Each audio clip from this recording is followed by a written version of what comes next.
मात्रक। क्लियर है यहाँ तक? चलो ठीक, नेक्स्ट पॉइंट पे हम चलते हैं, मापन किसे कहते हैं। चलो नेक्स्ट परिभाषा हम लिख लेते हैं मापन। नेक्स्ट जो हमारी परिभाषा बना वो क्या है, मापन किसे कहेंगे।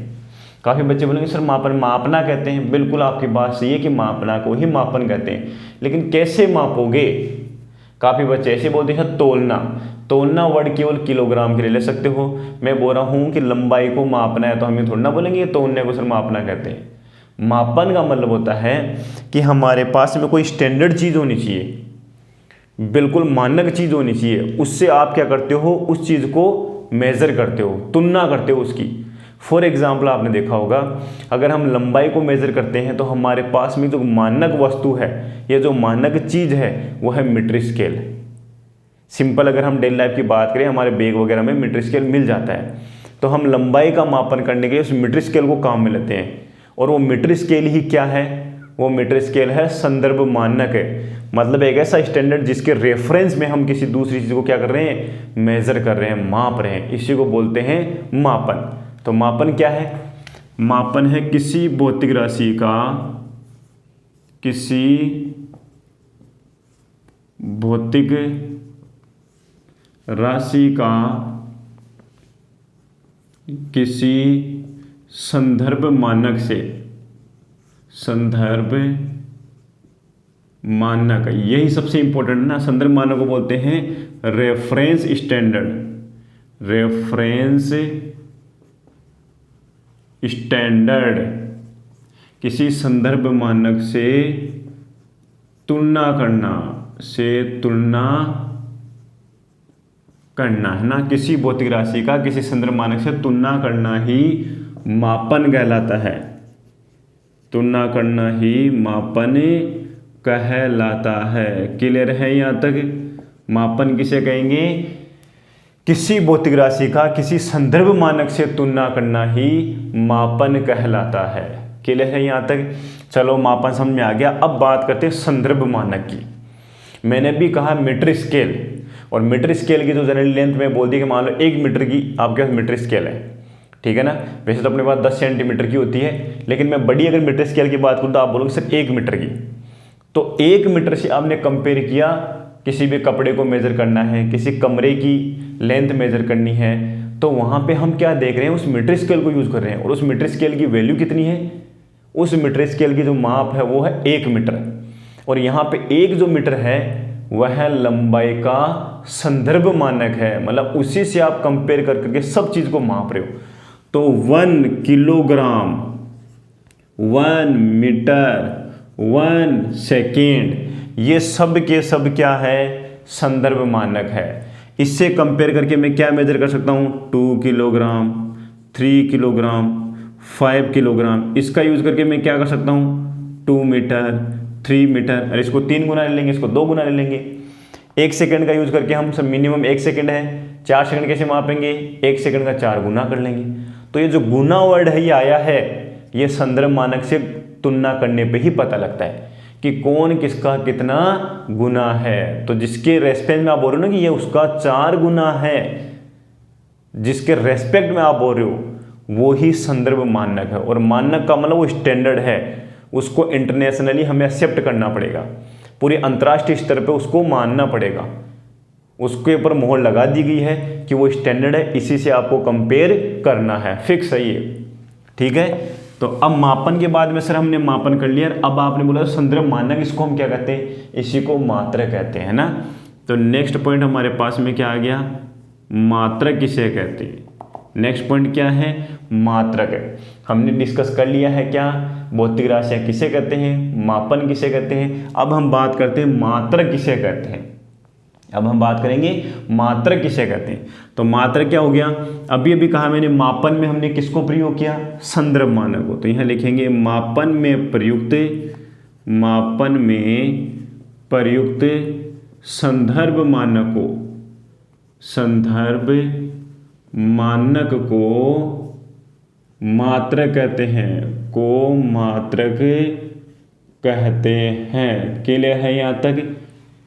मापन में प्रयुक्त संदर्भ मानक, रेफरेंस स्टैंडर्ड, अभी भी ऊपर लिखा है, कोई हम क्या कहेंगे, मात्रक कहते हैं, ठीक है। जैसे कि द्रव्यमान के लिए किलोग्राम, लंबाई के लिए मीटर, तो सब अच्छे तरह से डिस्कस करेंगे। लेकिन ये पता लगे कि सर मापन में हमने जो संदर्भ मानक प्रयुक्त किया उसी को हमें मात्रक कहते हैं। अब बात कर लेते हैं मात्रक कितने प्रकार के होते हैं।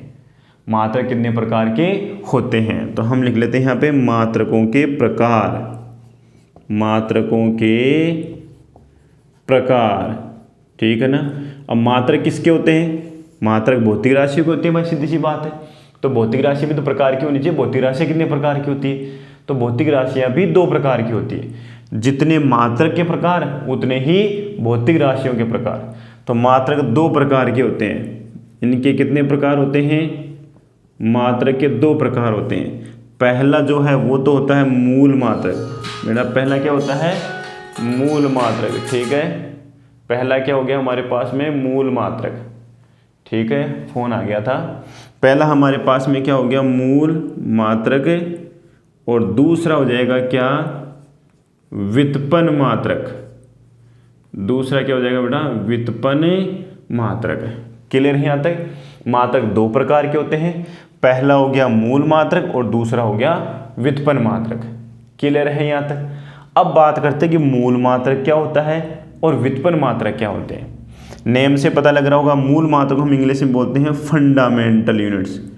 क्या बोलते हैं इनको? Fundamental units. और इनको बोलते हैं डेराइव्ड यूनिट्स। इनको हम क्या बोलेंगे? Derived units. इंग्लिश वर्ड से भी काफ़ी अच्छा खासा समझ में आ जाता है। सर फंडामेंटल का मतलब बेसिक यूनिट यही है, इनसे ही इनको बनाया जाएगा। तो पहले मैं मूल मात्रक की परिभाषा लिख देता हूँ। मूल मात्रक किसे कहते हैं? तो हम बात कर लेते हैं मूल मात्रकों की, है ना।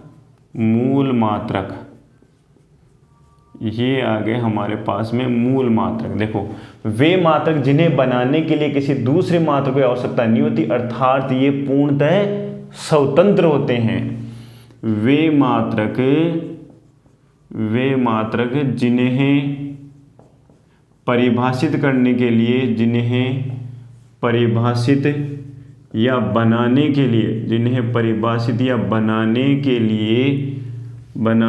लिए किसी दूसरे मात्रक की आवश्यकता नहीं होती, दूसरे मात्रक की आवश्यकता नहीं होती,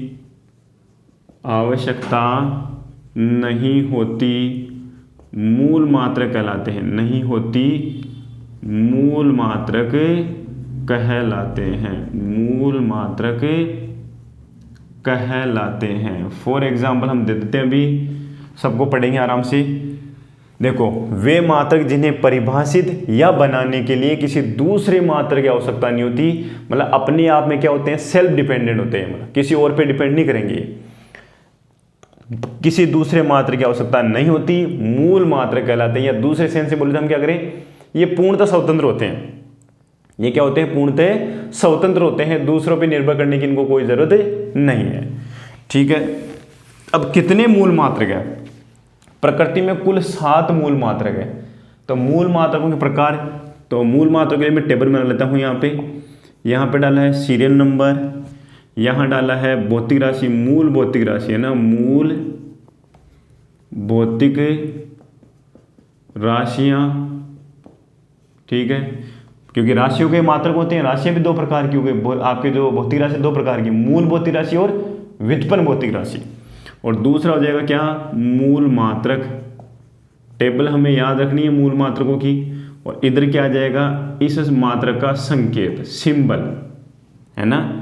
इस मूल मात्रा का आपको सिंबल याद रखना है, संकेत याद रखना है। देखो, पहले नंबर पे मैं क्या लेता हूँ? लंबाई। पहले नंबर बेटा मैंने क्या लिया है? लंबाई। लंबाई एक भौतिक राशि है और इसका जो मूल मात्रक है वो याद रखना है क्या? मीटर। और इसका मीटर का संकेत होगा स्मॉल m। क्लियर है यहाँ तक? अगर दूसरे नंबर पे हम बात करें तो दूसरे नंबर बेटा ध्यान रखना आएगा क्या? द्रव्यमान। और द्रव्यमान का जो मात्रक है वो क्या होता है? किलोग्राम। क्या होता है? किलोग्राम। और इसको रिप्रेजेंट करते हैं सिंबल में kg। तीसरे नंबर पे अगर बात करूं, तीसरी जो आपके पास भौतिक राशि है, मूल भौतिक राशि, वो है समय। और समय का मात्रक क्या होता है? सेकंड, है ना। और सेकंड को हम लिखेंगे स्मॉल s से। अगर चौथे नंबर पे बात करूं तो यह आ गया विद्युत धारा। ठीक है बेटा, चौथे नंबर पे कौन सी भौतिक राशि है? विद्युत धारा का मापन किया जा सकता है और इसकी सहायता में बहुत सारे नियम भी बनाए गए। तो विद्युत धारा का मात्रक होता है एम्पियर, विद्युत धारा का मात्रक एम्पियर और सिंबल है ए। अगर 6 नंबर की 5 नंबर की हम बात करें तो ये आ गया ऊष्मागतिक तापमान, ऊष्मागतिक तापमान, डायरेक्ट आप तापमान भी बोल सकते हो, है ना, तापमान। और तापमान का जो मात्रक है वो होता है क्या? केल्विन। तापमान का मात्रक क्या होता है? केल्विन और सिंबल है क्या? के। चलो अगर हम 6 नंबर की बात करें तो आता है पदार्थ की मात्रा, पदार्थ की मात्रा और पदार्थ की मात्रा का मात्रक है मोल और इसका सिंबल है MOL। और लास्ट और जो फाइनल वो है ज्योति तीव्रता या प्रदीपन तीव्रता, ज्योति तीव्रता, ज्योति तीव्रता। इसका मात्रक होता है कैंडेला। इसका मात्रक क्या होता है बेटा? कैंडेला। और इसको रिप्रेजेंट किससे करते हैं? CD से। ये 7 मूल मात्रक है, आपको याद हो जानी चाहिए। ये अपने आप में सिंगल है, इनका मीटर को, किलोग्राम को, सेकंड को, इनको परिभाषित करने के लिए किसी दूसरी मात्रा की आवश्यकता नहीं होगी। जबकि इन्हीं का यूज करके हम जो दूसरे मात्रक बनाएंगे उन्हें बोलेंगे व्युत्पन्न मात्रक है। तो सबसे पहले मूल मात्रक समझ लो। अब इसमें जो टॉपिक है वो देखो, भौतिक राशियाँ क्या क्या है, एक बार इनमें डिफरेंस देख लो। लंबाई आप समझ गए, लेंथ। द्रव्यमान किसी भी पदार्थ की मात्रा, किसी भी पदार्थ की मात्रा, यहाँ पे मात्रा मतलब क्वांटिटी की बात करें। और ये जो पदार्थ की मात्रा, द्रव्यमान, इनमें जो कन्फ्यूजन वो दूर कर देता हूँ, है ना। द्रव्यमान तो हो गया हमारे पास में टोटल जो पदार्थ है ना उसकी क्वांटिटी कितनी है, ठीक है ना, उसकी टोटल जो भी आप वैल्यू बोल सकते हो कि सर इसमें क्वांटिटी कितनी है, ये सारा द्रव्यमान हो गया। समय हो गया, विद्युत धारा आपको पता ही है, तापमान, टेम्परेचर हो गया हमारे पास में। पदार्थ की मात्रा क्या है? देखो पदार्थ की मात्रा है, जैसे मैंने कहा कि मान लो हमारे पास में कोई लोहे की एक छड़ है, वो लोहे की छड़ किन से मिलके बनी है? Fe के बहुत सारे परमाणु से मिलके बनी है। ठीक है, मैंने कहा कि यहाँ पे मेरे पास में एक Fe की छड़ है, लोहे की छड़ है, इसमें पता नहीं कितने Fe के परमाणु हैं, इनसे मिलकर ये छड़ बनी। तो इसमें इस Fe के परमाणुओं की संख्या अगर हमें ज्ञात करनी है तो उसी के लिए हम पदार्थ की मात्रा का वर्ड यूज करते हैं।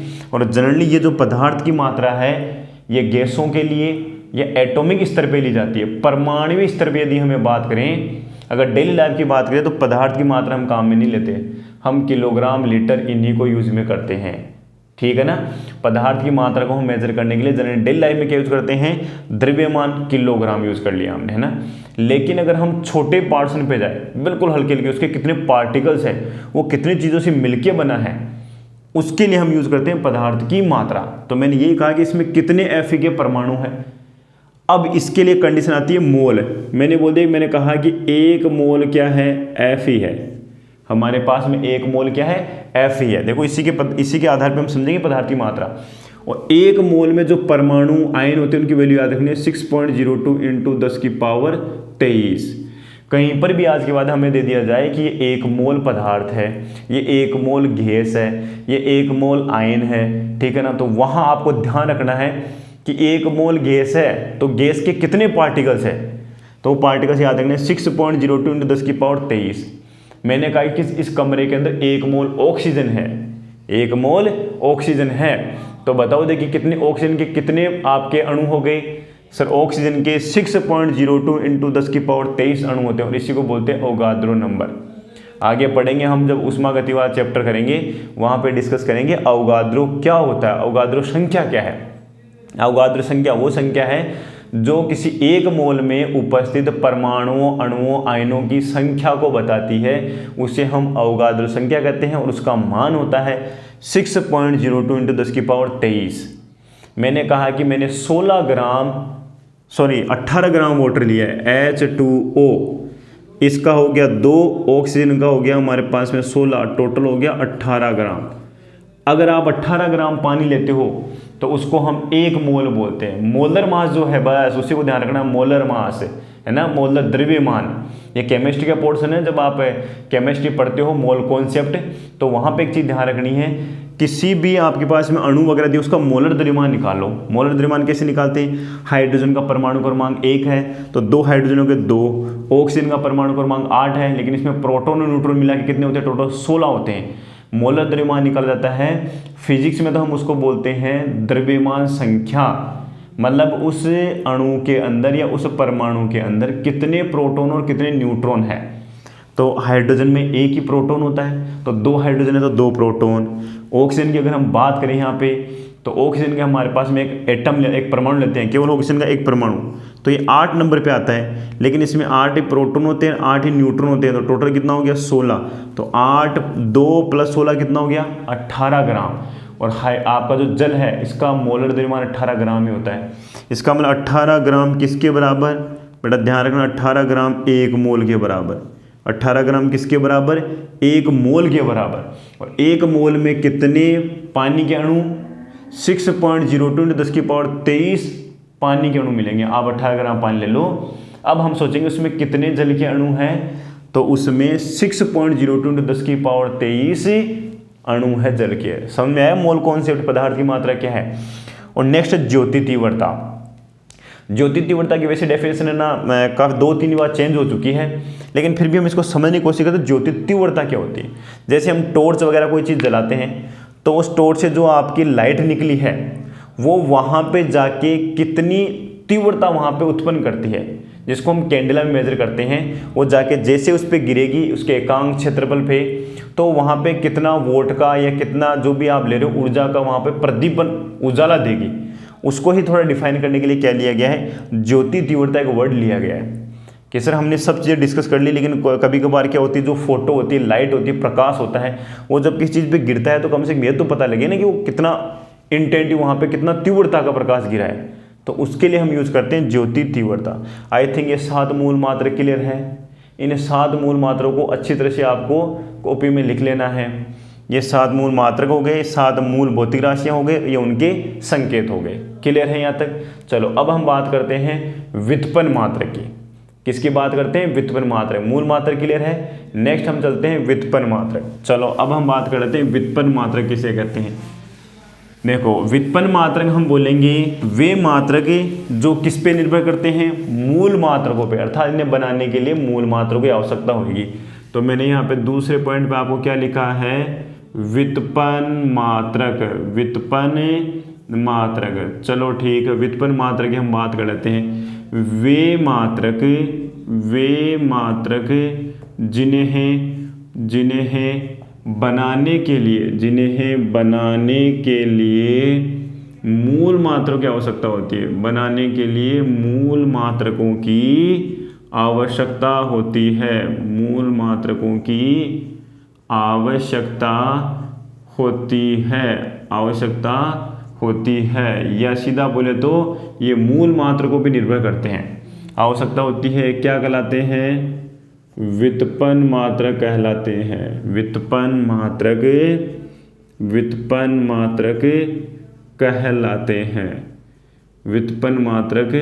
कहलाते हैं। मूल मात्रों की सहायता से बनाएंगे। मूल मात्रों की सहायता कैसे बनाएंगे, देखो मैडम मैं अगर सबसे पहले एग्जाम्पल की बात करूं, जैसे क्षेत्रफल हमारे पास में भौतिक राशि मान लो, ये व्युत्पन्न भौतिक राशि हो गई। इसका जो व्युत्पन्न मात्रक है वो क्या रहेगा, मीटर स्क्वायर। ढंग से देखना बेटा, ये तो है क्या, व्युत्पन्न राशि, ये क्या है, व्युत्पन्न राशि है। और ये क्या हो गया, उस व्युत्पन्न राशि का व्युत्पन्न मात्रक, उस व्युत्पन्न राशि का व्युत्पन्न मात्रक हो गया। अब देखो यहाँ पे सर व्युत्पन्न राशि मतलब मूल राशि से ही बनाई गई है, उसी का एक प्रोडक्ट है ये। देखो मीटर था, मीटर का कितनी बार गुणा कर दिया, मीटर को 2 बार गुणा कर दिया, क्या बन गया, मीटर स्क्वायर। इसका मतलब अगर हमें व्युत्पन्न मात्रक बनाने हैं तो मूल मात्रकों को ही उनके ऊपर घाते चढ़ाएंगे, उन्हें गुणा करेंगे, उन्हें भाग देंगे, तो व्युत्पन्न मात्रक बन जाएगा। मतलब एक अकेला मान लो मूल मात्रक है, उसके ऊपर अगर आपने पावर भी लगा दी, घात भी लगा दी, तो भी व्युत्पन्न मात्रक बन जाएगा। यदि आपने 2 मूल मात्र को गुणा किया है, यदि आपने 2 मूल मात्र को गुणा किया है या भाग किया है, तो भी व्युत्पन्न मात्रक बनेगा। क्लियर है यहाँ तक। तो 5 या 10 जो हमारे व्युत्पन्न मात्रक या व्युत्पन्न भौतिक राशियाँ हैं उनकी मैं टेबल बनाता हूँ। वैसे तो टेबल आपके एनसीईआरटी में पूरी दी हुई है कंप्लीट, तो उनको आपको पूरे को डिस्कस करना है, अच्छी तरह से याद करना है उनको कॉपी में लिख लिख के। लेकिन सबसे बेस्ट तरीका है याद करने का, उन सभी भौतिक राशियों को बारीक बारीक से चैप्टर में पढ़ लो, जिससे उनके फॉर्मूले याद हो जाए, और फॉर्मूले याद होते हैं उनकी यूनिट भी याद हो जाती है।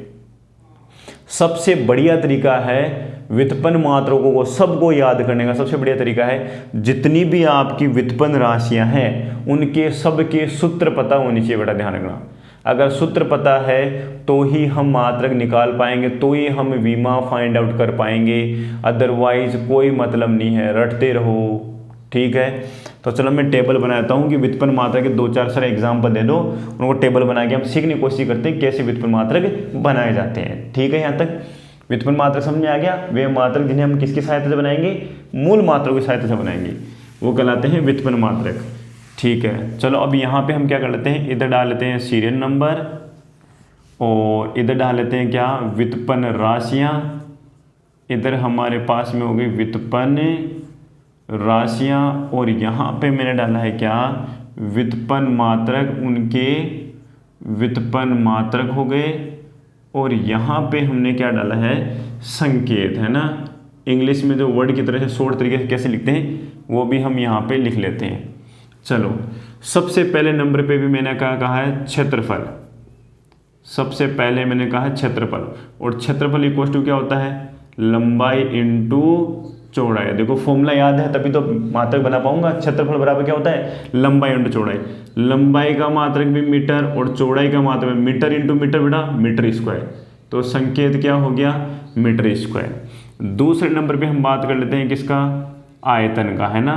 क्षेत्रफल तो होता है द्विविमीय, दो ही विमाएं हैं, लंबाई और चौड़ाई, जबकि आयतन क्या है, त्रिविमीय, 3 डायमेंशनल स्ट्रक्चर है।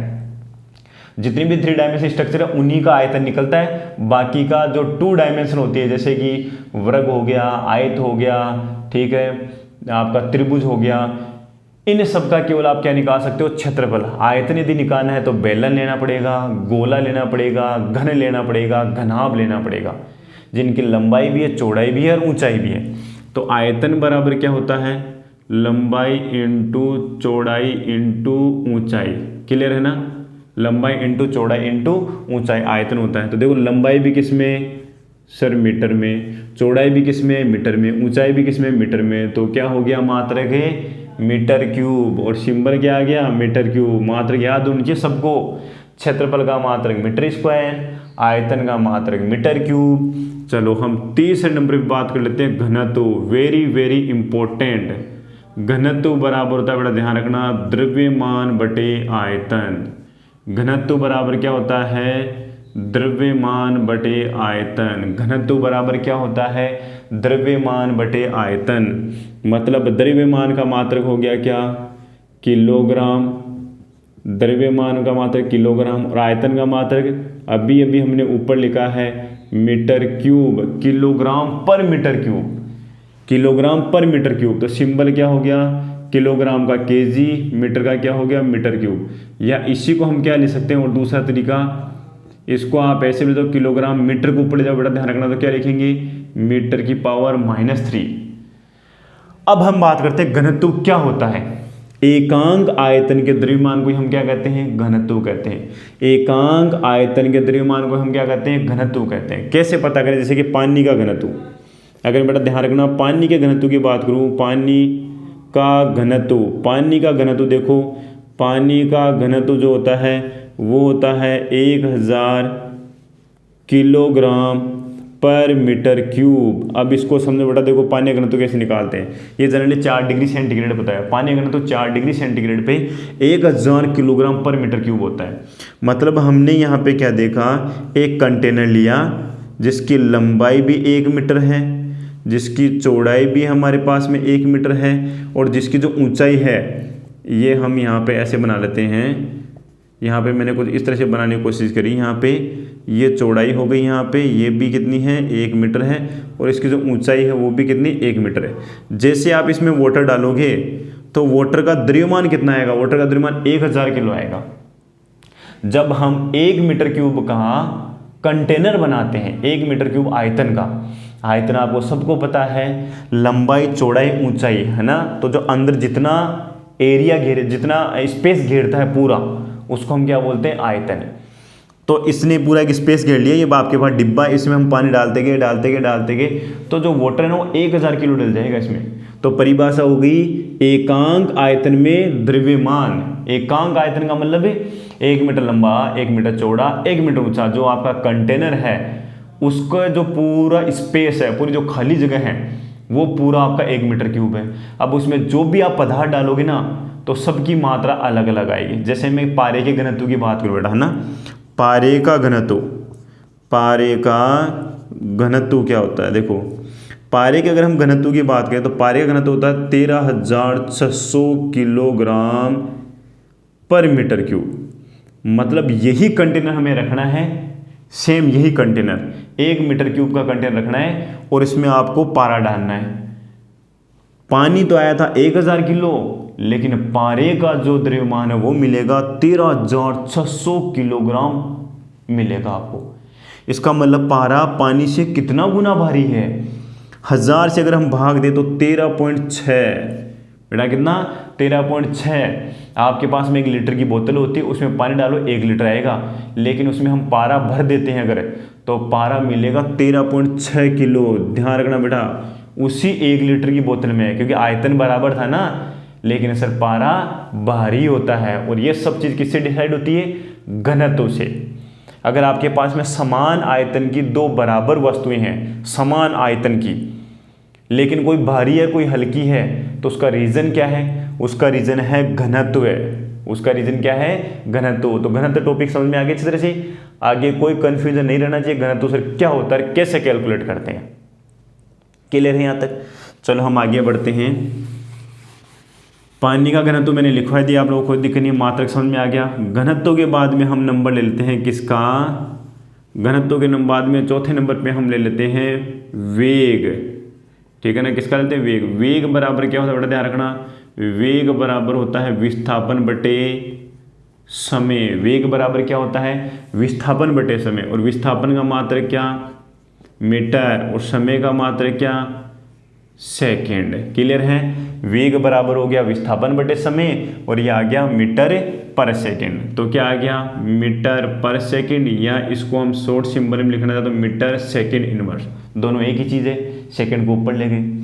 5वें नंबर बेटा अगर मैं बात करूँ तो क्या होता है, त्वरण। त्वरण बराबर होता है वेग में परिवर्तन बटा समय। डायरेक्ट बोल दिया वेग बटे समय, कितने समय में कितने वेग में परिवर्तन हुआ।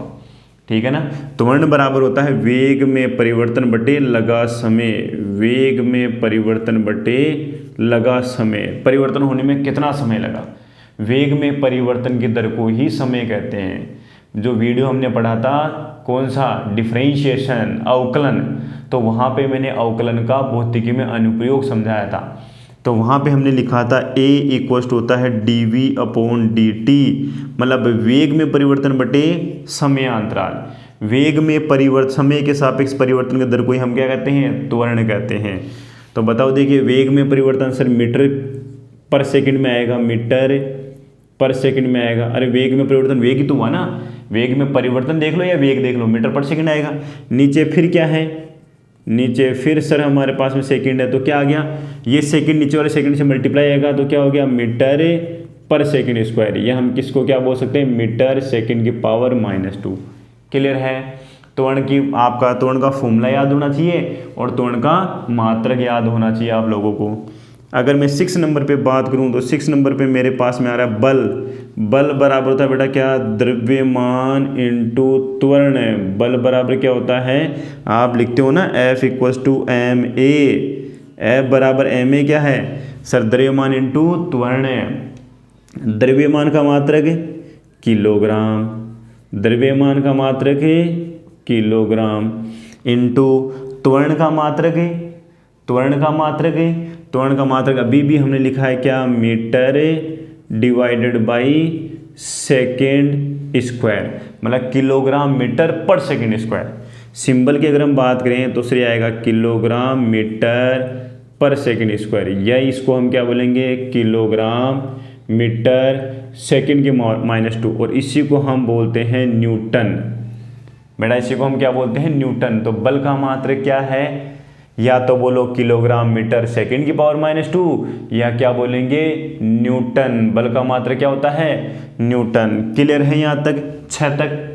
7 पॉइंट पे चले। चलो 7 पॉइंट पे हम ले लेते हैं द्रव्यमान, सॉरी बल के बाद में हम ले लेते हैं क्या? कार्य, है ना। बल के बाद में हम क्या ले लेते हैं? कार्य या ऊर्जा। कार्य या ऊर्जा दोनों सेम ही चीज़ है। तो 6 हो गए। 7 नंबर पे मैंने क्या लिया बेटा? कार्य या ऊर्जा। कार्य ही ऊर्जा में और ऊर्जा ही कार्य में, दोनों आपस में बदलते हैं। कार्य बराबर होता है क्या? बल इंटू विस्थापन। जब तक हमें फॉर्मूला याद नहीं होगा मात्रक हम नहीं बता सकते। तो कार्य बराबर होता है बल इंटू विस्थापन है। सर बल का मात्रक या तो आप पूरा लिखो, ऐसे कैसे? सर आपने बोला था, अभी आया था हमारे पास में क्या मात्रक? किलोग्राम इंटू मीटर बटे कितना आया? सर ये आया सेकंड का स्क्वायर। ये तो आ गया आपके पास बल का। और विस्थापन का क्या होगा? विस्थापन का फिर से मीटर से गुणा कर दिया। मतलब क्या आ रहा है? किलोग्राम मीटर स्क्वायर बटे सेकंड स्क्वायर। देखना, kilogram metre square divided by second square. या तो ऐसे लिख दो। दूसरी चीज सर, इसको आपने क्या बोला था अभी? इसको बेटा मैंने क्या बोला था? न्यूटन, है ना। इसको क्या बोला है मैंने? न्यूटन। देखो उधर बल का मात्रक है ना, न्यूटन इंटू मीटर। या फिर मैंने क्या बोल दिया सर? Newton into metre. और इसी को हम क्या बोलते हैं? जूल। ठीक है ना, इसी को हम क्या बोलते हैं? जूल। JOULE, या फिर हिंदी में लिख लो जूल। तो कार्य का ऐसा ही मात्रक क्या हुआ? जूल। ये ऐसा ही मात्रक बाद में पढ़ेंगे, ऐसा ही मात्रक क्या होते हैं, लेकिन इतना ध्यान रखना है कार्य का मात्रक क्या होता है? जूल होता है। अगर मैं 8वें नंबर पे बात करूं तो शक्ति, पावर, है ना। शक्ति बराबर क्या होती है? कार्य करने की दर को, मतलब कार्य बटा समय आएगा। शक्ति बराबर क्या होता है? कार्य बटा समय। शक्ति को P से डिनोट करते हैं ना, कार्य को W से डिनोट करते हैं, बल को F से डिनोट करते हैं, त्वरण को A से डिनोट करते हैं। क्लियर है यहाँ तक? चलो शक्ति बराबर क्या हो गया? कार्य बटा समय। तो बताओ देखिए मात्रक क्या आया भाई? जब हमें फॉर्मूला याद हो ही गया तो मात्रक में तो कोई दिक्कत होनी नहीं चाहिए।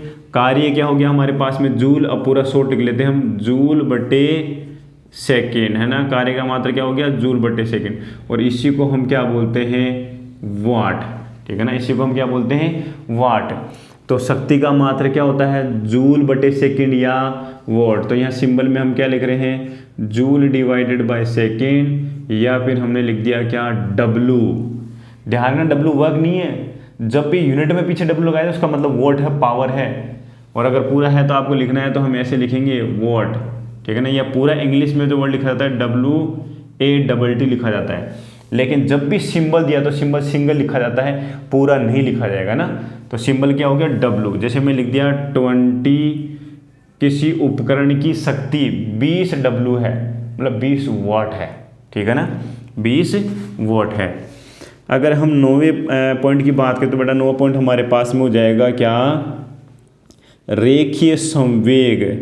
रेखीय संवेग, इसको भी P से ही डिनोट करते हैं। और रेखीय संवेग बराबर होता है द्रव्यमान इंटू वेग। द्रव्यमान इंटू वेग, गुणा कर लेना क्या? द्रव्यमान इंटू वेग। संवेग, सह मतलब सहती, सहती का मतलब द्रव्यमान ही होता है, इंटू वेग, द्रव्यमान इंटू वेग। याद करने देखो, संवेग, वेग किसके साथ?